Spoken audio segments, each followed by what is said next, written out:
खबर है वाराणसी जिले से, जहां जीत होम सोसाइटी के अध्यक्ष रविशंकर शर्मा हुए ठगी के शिकार। खबर है वाराणसी जिले से, जहां बताते चले कि वाराणसी के रामनगर थाना अंतर्गत पड़ाव क्षेत्र स्थित जीत रिवेरा होम में रहने वाले रविशंकर शर्मा ने बीते 16 नवंबर को ईजी माई ट्रिप के द्वारा अंडमान में 3 दिनों के लिए होटल बुक कराया था, जिसका उन्होंने 19,800 रुपये पेमेंट किया था एसबीआई के द्वारा। लेकिन वहां से कोई रिस्पांस न मिलने के कारण दोबारा उन्होंने आईसीआई बैंक में भुगतान किया, जिसके पश्चात यात्रा पर गए और इसकी सूचना ईजी माई ट्रिप के ऑनलाइन नंबर पर किया। लेकिन कंपनी द्वारा कोई रिस्पांस नहीं मिलने से उन्होंने खुद को ठगा महसूस किया, जिसके पश्चात आज पत्रकारों से वार्ता कर अपनी बातों को बताते हुए जिला प्रशासन से न्याय की गुहार लगा रहे हैं।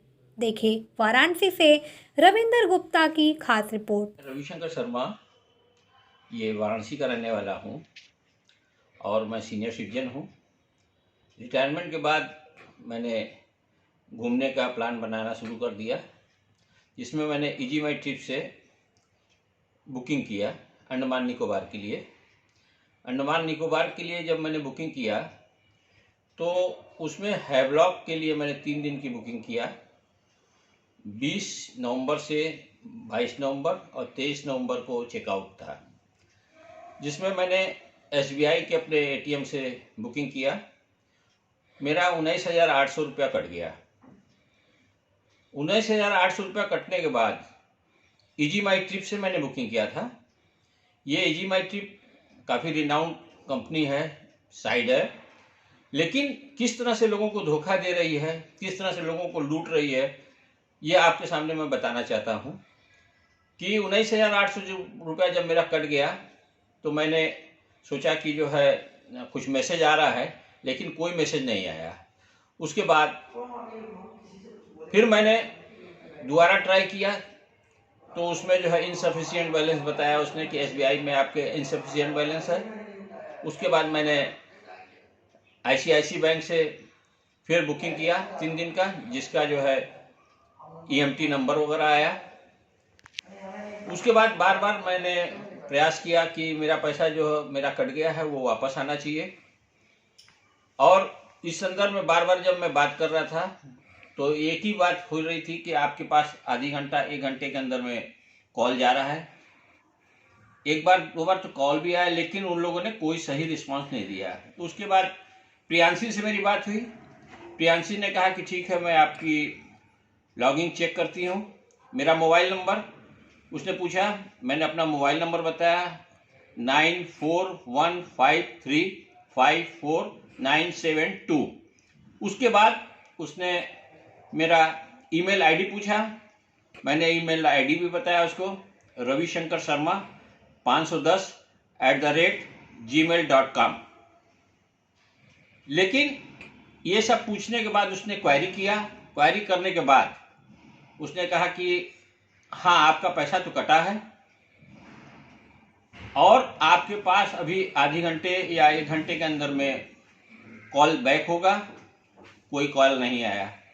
उसके बाद फिर मेरा मोहम्मद जुबेर से बात हुई। जुबेर ने भी यही बात एक्सेप्ट किया कि हाँ, आपका पैसा कटा है और होटल टीम से मैं बात करा रहा हूँ, लेकिन होटल टीम का कोई भी उधर से कॉल नहीं आया।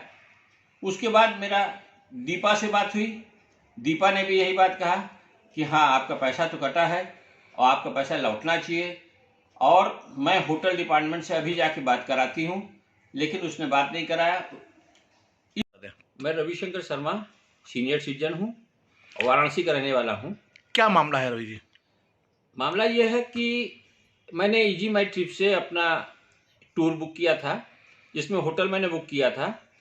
होटल बुक करने के बाद हुआ ये कि मेरा आईसीआईसी बैंक, मैंने एसबीआई बैंक से इसका जो होटल की बुकिंग किया था, ब्लू रेड करके रिसोर्ट था हैवलॉक में, जो कि अंडमान में पड़ता है।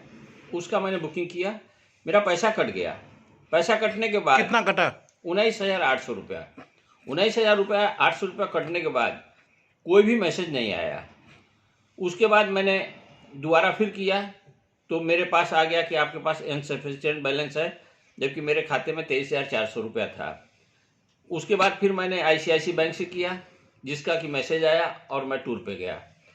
मैं जनता को यह सावधान करना चाहता हूं कि ये बहुत बड़ा स्कैंडल हो रहा है।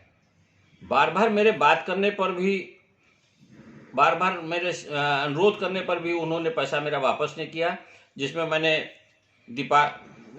दीपांशी से बात किया, दीपा से बात किया, प्रियांशी से बात किया, दीपा से बात किया और मोहम्मद जुबेर से बात किया। तीनों ने कहा कि आपका पैसा वापस जाएगा और थोड़ा देर बाद जो है होटल डिपार्टमेंट आपसे बात करेगा, लेकिन किसी ने भी बात नहीं किया। मैं सरकार का ध्यान इस ओर खींचना चाहता हूं कि इस तरह से करोड़ों रुपए का स्कैंडल हो रहा है। अगर एक व्यक्ति का 19,800 रुपया अगर कटता है तो ये बहुत बड़ी संस्था है जो विश्व लेवल पे चल रही है। अभी तक आपने FIR वगैरह कहीं दर्ज किया? अभी FIR लॉन्च नहीं किया है। सबसे पहले मैं चाह रहा था कि इसको मैं सोशल मीडिया पे करूं, फिर मैंने बैंक को बताया, बैंक ने भी अपना मैसेज डाला था, लेकिन वो पैसा बैंक को भी आ गया कि आप जो है ये क्राइम ब्रांच में बात कीजिए, साइबर क्राइम पे ही बात कीजिए, जिससे कि आपका पैसा वापस आ सके। कितने दिन हो गए इस 14 नवंबर से ये मेरा केस चल रहा है और अभी तक मेरा कोई भी रिस्पॉन्ड नहीं सही से हुआ है। क्या मांग करते हैं जिला प्रशासन से? मैं प्रशासन से यही मांग करता हूं कि अगर मान लीजिए कि अगर मेरे जैसे पढ़े लिखे व्यक्ति को अगर आप इस तरह की बात करते हैं, मीडिया से मैं यही डिमांड कर रहा हूं कि इसको आप हाईलाइट कीजिए और इस तरह के जो फ्रॉड हो रहे हैं, आजकल जो नए नए तरीके फ्रॉड के निकाले जा रहे हैं, लूट हो रही है, यह जो है जनता का पैसा इस तरह से न लूटा जाए। साथ ही मेरा प्रशासन से अनुरोध है कि मेरा पैसा वापस कराने का कष्ट करें और भविष्य में इस तरह की किसी के साथ घटना ना हो, इसीलिए मैं सोशल मीडिया पे इस बात को अपनी रख रहा हूँ।